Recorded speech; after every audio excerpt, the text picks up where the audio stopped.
Hello everyone. Something I've seen quite a lot of in the TF2 community as of late is discussion of what the worst item in the game is. Many point to the same weapons, the ones, the bison, the Thompson, hot hand, bottom of the barrel, straight bad weapons. But a weapon I also hear a lot is the gas pass. Now, many people have made the argument that it's the definitive bad weapon in TF2. Looking at you, the what? But I'm here to dispute that. But before I delve into why this item deserves some credit, I'd like to stress that this is still not a good weapon. Just because it's the worst does not mean it's good. Alright, let's get into it. The attributes listed on the weapon are the following. The gas meter builds with damage done and or over time. Spawning and resupply does not affect the gas meter, and throwing the weapon creates a horrific and visible gas cloud that coats an enemy with flammable material, which ignites into afterburn after they take damage, even on enemy pyros. Seems pretty straightforward, right? Well, not exactly. TF2 is notorious for its usage of hidden stats, and the gas passer is not a stranger to them. Notably, the gas passer takes a full minute to charge if no damage is dealt, or 750 damage. Throwing the gas passer at a burning teammate will extinguish them, and the most important hidden stat, dying and respawning with the gas passer will not reset the meter. Now let's go over these. First, the item taking a whole minute to charge is pretty bad. One of, if not the longest charge times in the game. To put that into perspective, the Dorade, an item that makes all enemies covered in it take mini crits for 10 seconds, takes only 20 seconds to charge. Less than half that of the gas passer. Not even including the bonus you get for extinguishing teammates. A bonus which, by the way, is not included with the gas passer. A second hidden stat is the fact that it extinguishes teammates somehow. This is quite useful when you're using a weapon that has an air blast penalty, namely every other weapon besides stock. And even without such weapons, the AoE on the gas passer is quite large, and it also lingers on the ground for 5 seconds, which is really useful in case of a squad shot pyro. And the third hidden stat is the one that gets overlooked far too often. The fact that dying with it will not reset your charge. This really helps for making up for the 60-second charge time, as you can use it at an opportune moment instead of chucking about it fruitlessly because you don't want to die, having wasted it. Now this thing doesn't sound too bad, does it? Well, I haven't exactly talked about the effect that the gas passer provides, the whole point of the dang thing. Yeah, that's where a lot of people seem to write this weapon off. You see, while doused in the stuff, any damage taken from any source whatsoever will result in you taking afterburn damage.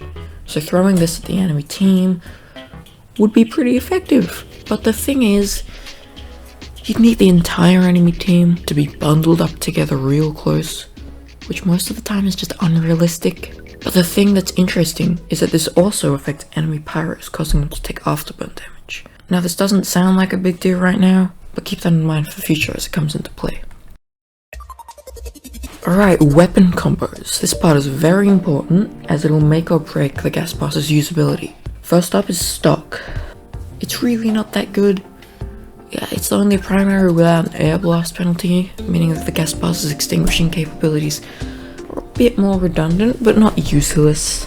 You can still be a pretty good support pyro with it, and its damage capabilities are fine. One of the better flamethrowers to use with the gas passer, but still not that good. The degreaser. Yeah, this one sucks. Almost a direct downgrade to stock, as you won't be comboing that much, if at all, with the gas passer. Though one thing I have found about the gas passer and the degreaser, which is kinda interesting, is that cutting an enemy with the gas passer and then torching them with the degreaser still deals 1 tick of afterburn damage, but torching them and then throwing the gas passer bumps it up to 4 damage a tick. I don't know, it's pretty funky, not very practical, but still. The back burner. Pairing the back burner and the gas passer together is like pouring oil and water. They just don't mix. Not much about these two weapons synergize well at all. The gas passer's extinguishing capabilities help make up for the back burner's lack of. But that's about it. And you shouldn't really be hanging around your teammates while using the back burner, so it's pretty bad. the flog, I'd like to make a confession. Whilst making this video, I used the flog. Yeah. Yes, I know. I'm ashamed too. But in my time I spent dancing with Satan himself, I found that the flog is surprisingly bad with the gas passer. Yeah, you'd think that the afterburn would pair pretty well with the flog, and while it does alright, it really just doesn't hold up to it.